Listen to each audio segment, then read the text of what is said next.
Assalamualaikum warahmatullahi wabarakatuh dan salam sejahtera #Unimed Mantap kepada Encik Bazli dan rakan-rakan.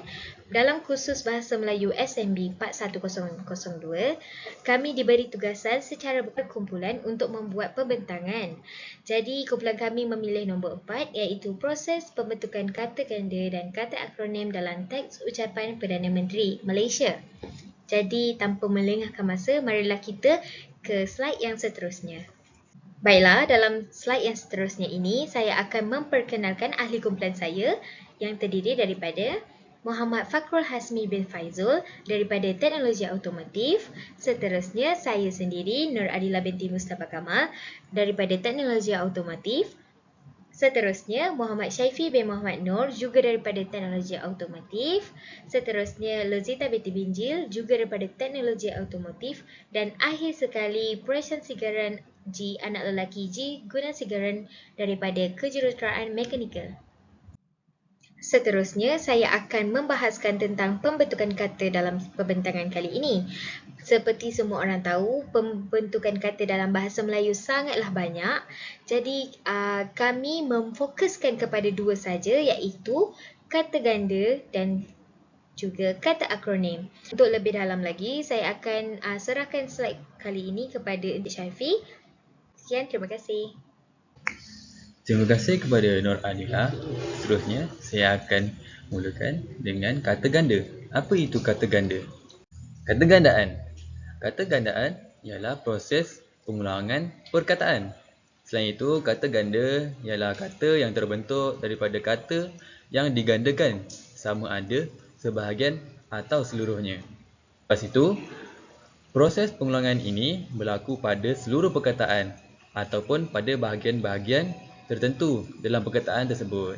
Okey, pada slide kali ini, saya akan terangkan lebih detail tentang kata ganda. Kata ganda terdiri daripada 3 jenis, iaitu kata ganda penuh, kata ganda separa dan kata ganda berentak. Okey, bagi kata ganda yang pertama iaitu kata ganda penuh, ianya bermaksud penggandaan kesemua kata dasar itu diulang tanpa perubahan.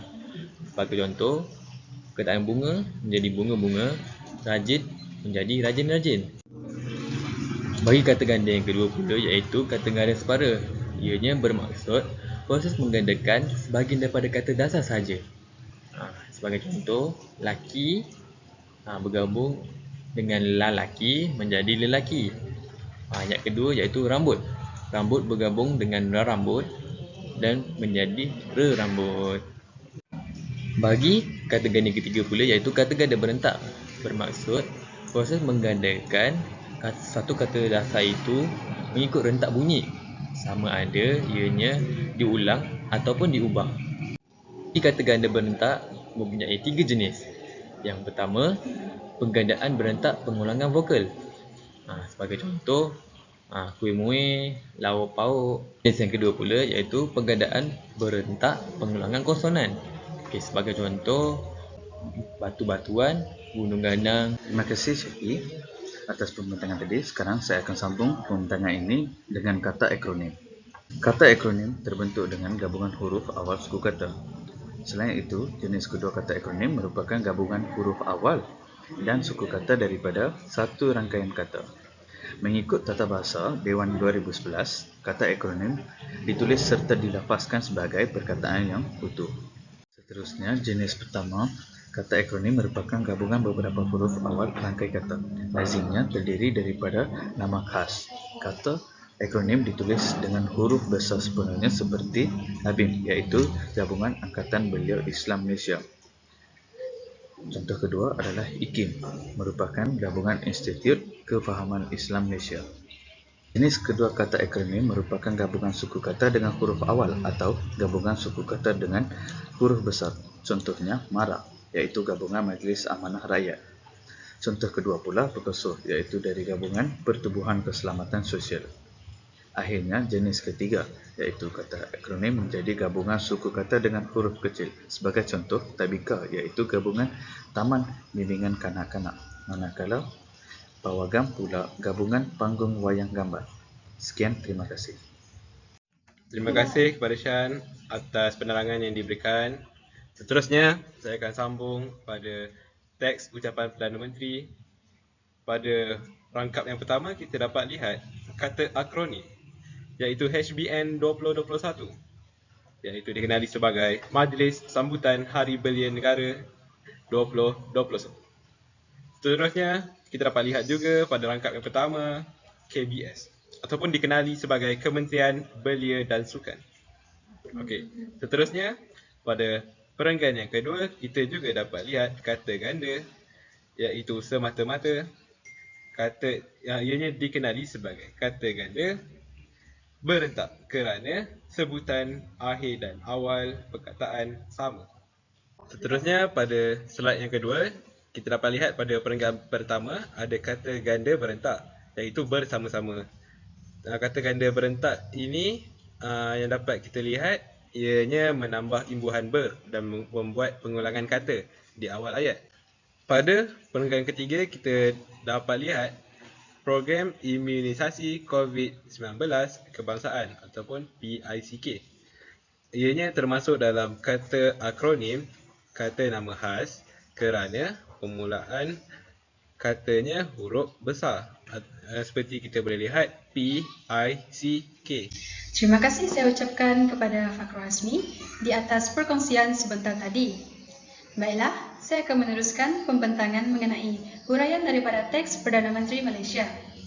Seperti yang kita dapat lihat pada rangkap yang pertama, dalam huraian ini terdapat kata ganda separa iaitu setinggi-tinggi, di mana perkataan tersebut terdapat penambahan imbuhan se di hadapan perkataan. Pada rangkap yang sama juga, kita dapat melihat perkataan bersama-sama yang ada terkandung dalam kata ganda berentak. Selain itu, pada rangkap yang kedua pula, terdapat kata nama khas akronim iaitu Perintah Kawalan Pergerakan atau lebih dikenali sebagai PKP. Ianya adalah gabungan huruf awal rangkai kata dan lazimnya ditulis dengan huruf besar sepenuhnya. Saya meneruskan huraian teks ini. Kita dapat melihat pada isi yang pertama di sini juga terdapat kata nama khas akronim iaitu Perintah Kawalan Pergerakan atau lebih dikenali sebagai PKP. Pada isi yang sama juga, lokasi-lokasi juga terdapat dalam bentuk kata ganda penuh di mana perkataan tersebut merupakan proses pengulangan perkataan. Justru, dalam rangkap terakhir daripada saya, terdapat kata ganda berentak iaitu kayu-kayan, di mana perkataan tersebut mempunyai persamaan bunyi di awal perkataan. Akhir sekali, perkataan sektor-sektor ada terkandung dalam kata ganda penuh. Ini kerana perkataan tersebut juga merupakan proses pengulangan perkataan. Sekian itu sahaja daripada saya. Saya akan menyerahkan pembentangan ini kepada Nur Adilah. Terima kasih Luzita. Jadi saya akan meneruskan lagi huraian daripada teks Perdana Menteri. Jika dilihat dalam teks yang pertama ini, terdapat satu kata akronim nama khas di mana keluaran dalam negara kasar atau dikenali sebagai KDNK. Jadi bagaimanakah proses pembentukan ini? Jadi apabila gabungan beberapa huruf awal rangkai kata di mana keluaran dalam negara kasar diambil huruf depan saja. Seterusnya, dalam rangkap yang kedua terdapat dua perkataan kata ganda penuh iaitu persatuan-persatuan dan dewan-dewan. Ianya terjadi apabila pembentukan kata proses pengulangan. Seterusnya, dalam teks ini terdapat satu kata ganda penuh iaitu pertubuhan-pertubuhan di mana proses pengulangan perkataan yang sama. Seterusnya, dalam teks yang terakhir terdapat Pertubuhan Kerjasama Islam atau dikenal lagi sebagai OIC, di mana OIC ini adalah Organisasi Islam Corporation dalam bahasa Inggeris. Akhir sekali, Pertubuhan Bangsa-Bangsa Bersatu atau dikenal lagi sebagai PBB adalah kata akronim nama khas. Itu sahaja daripada saya. Terima kasih. Terima kasih kepada Adilah. Okay. Sebagai kesimpulannya, pembentukan kata banyak digunakan pakai dalam percakapan seharian kita. Contohnya, secara tidak langsung, kita selalu menggunakannya dalam percakapan apabila kita nak bercakap dengan seseorang. Seterusnya, apabila kita mempelajari tajuk proses pembentukan kata ini, kita dapat menambahkan ilmu pengetahuan kita dan juga kita dapat mengaplikasikan tajuk ini dalam kehidupan seharian kita. Akhir sekali, kami semua ingin mengucapkan ribuan terima kasih kepada semua dan Encik Bazli secara langsung dan tidak langsung. Sekiranya ada sebarang pertanyaan, bolehlah email kepada email yang tertera. Terima kasih.